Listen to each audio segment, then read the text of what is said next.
Bonjour chers abonnés, bienvenue dans ce tutoriel de conception assistée par ordinateur.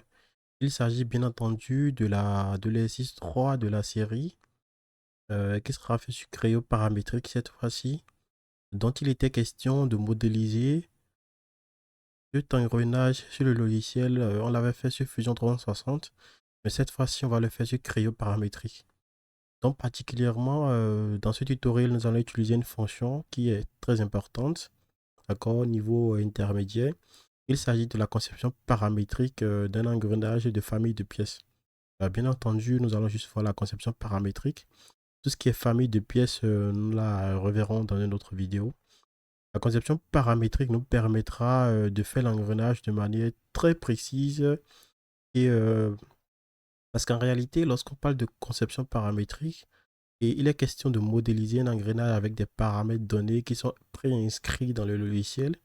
Et à chaque fois que tu veux un engrenage droit ou, je sais pas, hélicoïdal de la même taille, tu peux modifier les valeurs comme le module, le nombre de dents, l'angle de pression et avoir l'engrenage en question sans pour autant redessiner la pièce depuis le début.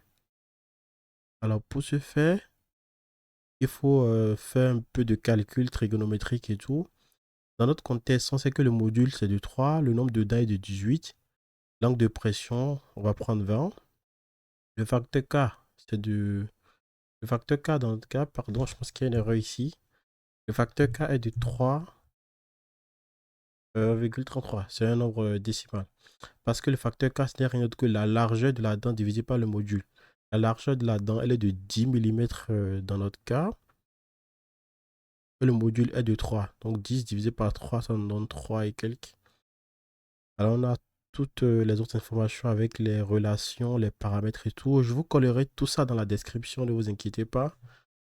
Et on peut y revenir autrefois pour essayer de démystifier un peu tout ça. Alors, pour ce faire, nous allons prendre une nouvelle conception, fichier nouveau, nouvelle pièce. Et on ira dans affichage, outils, pardon, on ira dans outils. Dans outils, on ira dans paramètres. C'est dans paramètres, on va préinscrire nos valeurs. Alors, on va d'abord entrer le module. Attention, parce que là, si vous faites des erreurs, ce ne sera pas pris en compte. Module. Le module, c'est un nombre réel qui est de 3 dans notre cas. Après, le nombre de dents, Z dents, d'accord, c'est un nombre entier par contre, le Z dents, qui est de 18.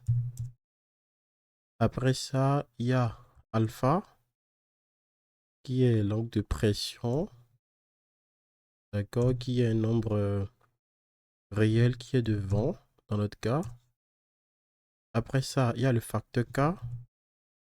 D'accord, c'est un facteur qui permet tout simplement de définir en quelque sorte la largeur de la dent.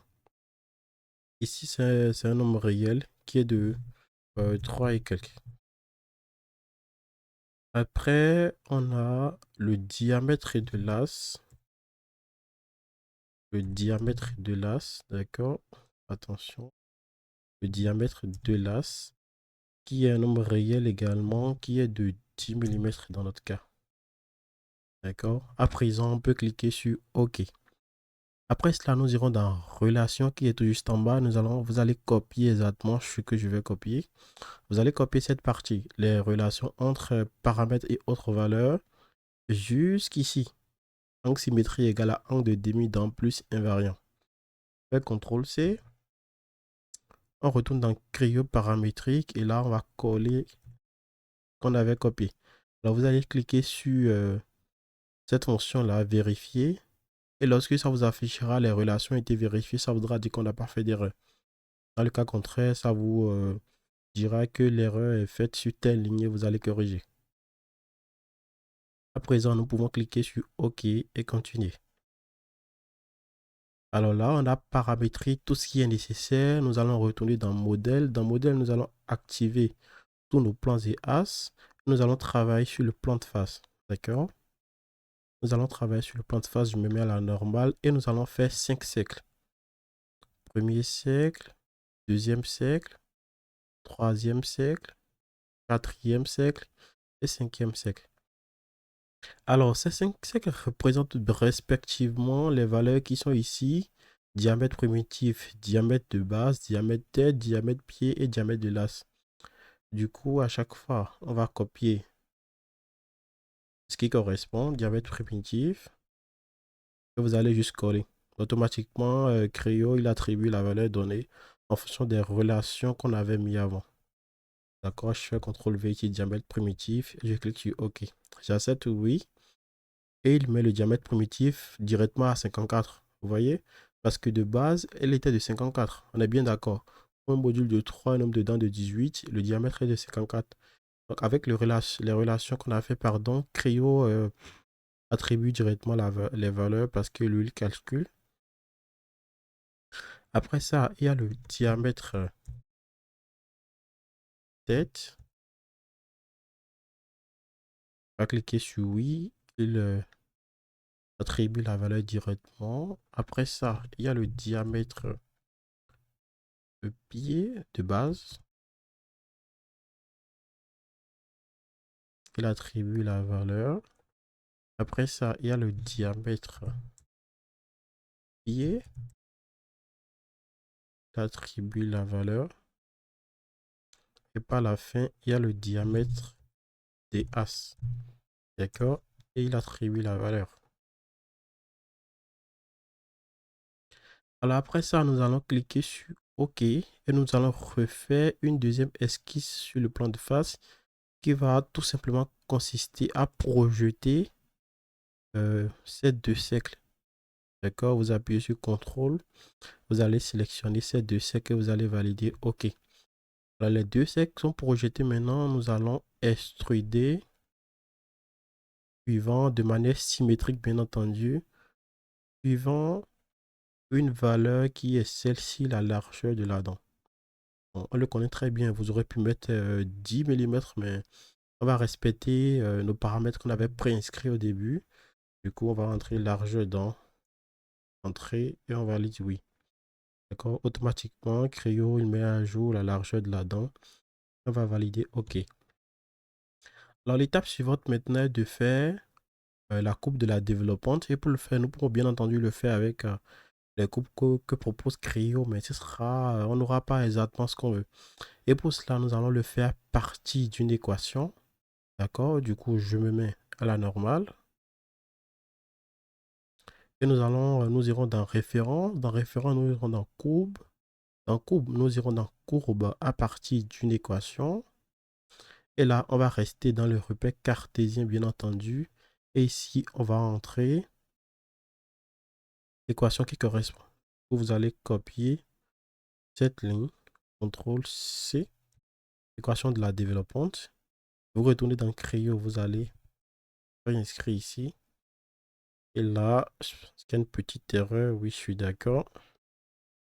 Pardon. Vous allez copier l'équation de la développante, CTRL C. Vous irez dans Creo Relations. Vous allez coller ici et on fait vérifier. Là, les relations ont été vérifiées. Et on clique sur OK, on continue. Alors ici, ça va vous demander de sélectionner le repère. Vous allez sélectionner ce repère-ci. Automatiquement, il y a la coupe de la développante qui apparaît. Là, on peut cliquer sur OK, continue. Alors là, ce qui reste à faire, on va ajuster notre courbe. Et pour ce faire, vous allez utiliser l'outil ajuster qui est juste en haut ici. D'accord? Vous allez sélectionner la courbe. Et en bas ici, vous allez sélectionner le grand cercle. D'accord? On va inverser. Et on clique sur OK. Là, on est tout bon. On va essayer de faire une symétrie. Et bien entendu, avant la symétrie, on va tracer un as et un plan. D'accord? Vous cliquez sur as, vous allez sélectionner ces deux plans-là. Voilà, l'objectif est d'avoir l'as qui passe par le centre de l'as. D'accord? Et vous allez cliquer sur OK. Parce que l'intersection de deux plans donne un as, bien entendu. Alors, vous allez retourner sélectionner un plan. Vous allez sélectionner ce plan-ci. Et vous allez sélectionner l'as. Parce que l'intersection d'un plan et d'une as, ça nous donne un plan. D'accord? Et vous allez entrer cette valeur que je vais mettre ici. Vous allez copier angle symétrie et vous allez entrer ici. Valide. OK. Et là, on est bon. D'accord? Maintenant, nous allons faire la symétrie de ce plan par rapport à ces plans. Nous allons valider OK. Et après ça, nous allons refaire la symétrie de la coupe de la développante ajustée par rapport à ce plan-ci et nous allons valider OK. D'accord? C'est vrai, il y a beaucoup de symétrie, mais c'est pas autant difficile que ça si vous regardez bien ce que je fais. Alors, par la suite, nous allons faire une esquisse sur le plan de face. Pour cela, vous irez sur le plan de face esquisse. Je vais mettre à la normale, bien entendu. Vous allez prendre l'outil ligne. Vous allez faire exactement ce que je vais faire. L'objectif est de fermer cette esquisse, d'accord? Du coup, vous allez prendre l'outil ligne. On va fermer cette esquisse de cette manière. D'accord, là on est bon. Alors là, on va appliquer quelques contraintes. On va sélectionner ici ces deux arêtes. Contrainte de tangent. On fait pareil pour ici et ici également. Pareillement pour ici. Alors après cela, vous allez cliquer sur projeter qui est juste ici. Vous allez sélectionner ici ces deux courbes et vous allez faire projeter. Bien entendu, avant cela, il y a un truc qu'on doit faire. Vous allez copier cette valeur qui est juste ici. Épaisseur dans, d'accord? CTRL C. Et vous allez coller, vous allez prendre côte, faites comme ça. Vous allez côté suivant épaisseur dans. Là, on est bon. Et à présent, maintenant, on peut projeter ces deux courbes. Les deux courbes de la développante. CTRL, on sélectionne l'autre. Et là, on peut projeter. Là, on clique sur OK. Là, à présent, on va extruder, mais suivant quelle valeur? Suivant la largeur de la dent, qu'on ira copier, bien entendu. On ira copier, bien entendu, dans ce que je vous mettrai dans la description. Ici, CTRL V, d'accord, largeur de la dent. Alors, il y a un truc qu'on doit faire, on doit mettre en symétrique, d'accord. Et là, on valide OK. Là, on est tout bon. Il y a la première dent qui est faite. Et là, on va essayer de faire une répétition. Alors, à présent, vous allez cliquer sur extrusion, répétition, d'accord. Dans répétition, vous allez sélectionner type. Dans type, vous allez sélectionner as.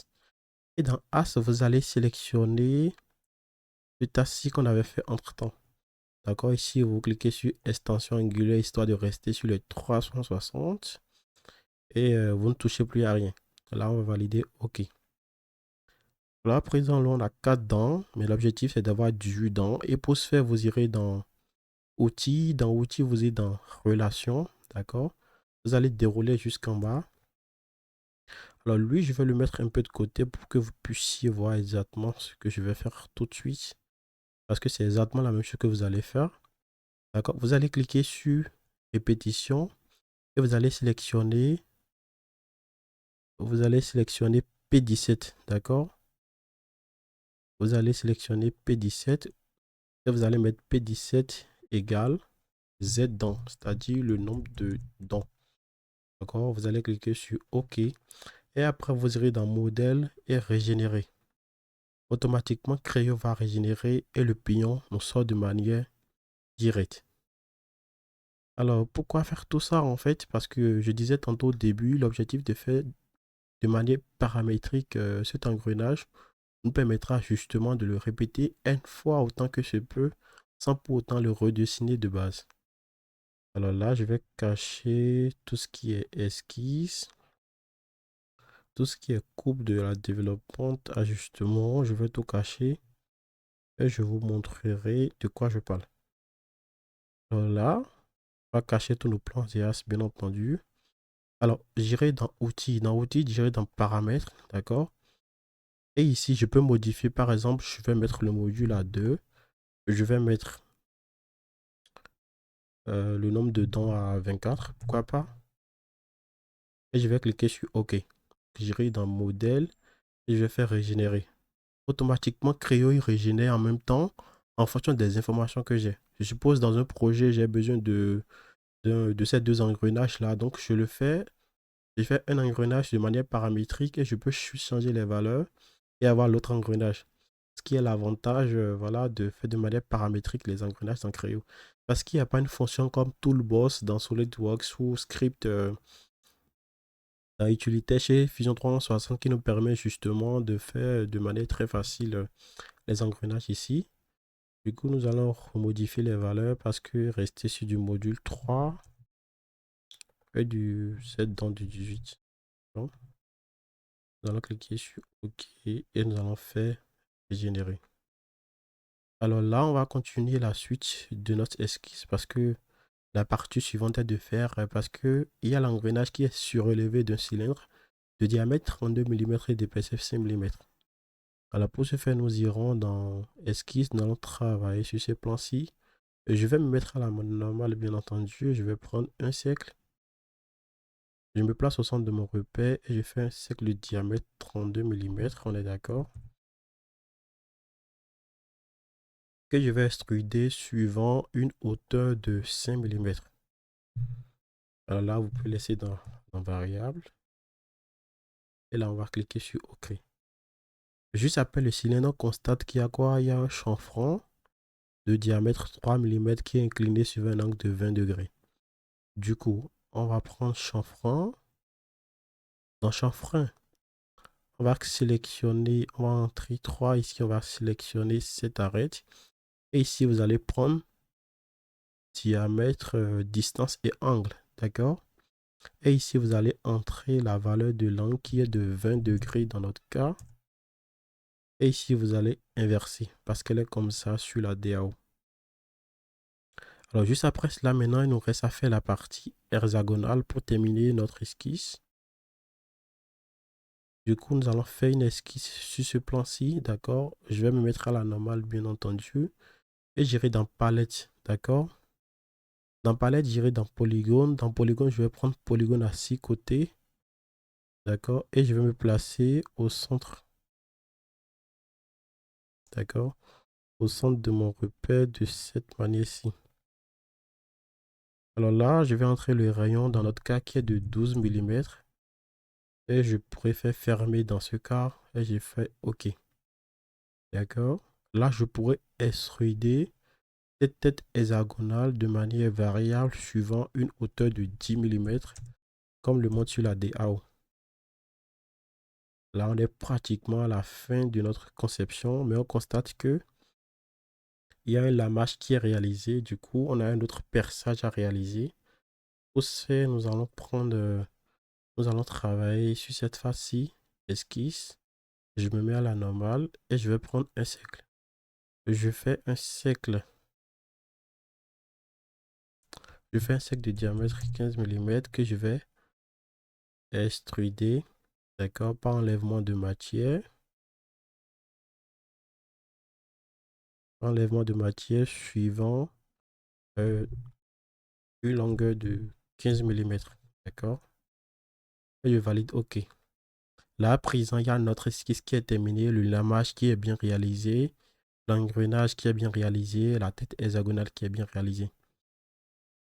Alors là, j'irai dans affichage. Dans affichage, j'irai dans apparence et je pourrais bien entendu appliquer une couleur à ma conception. Alors, nous voilà à la fin de notre conception. J'espère que vous avez pu réaliser. Dites-moi dans les commentaires vos questions, suggestions, vos difficultés. Je vous collerai bien entendu tout ce qui est formule dans la description pour que vous puissiez faire aussi de manière paramétrique l'engrenage parce que franchement, ça vous permet de faire une fois autant que se peut un engrenage sans pour autant le redessiner de base.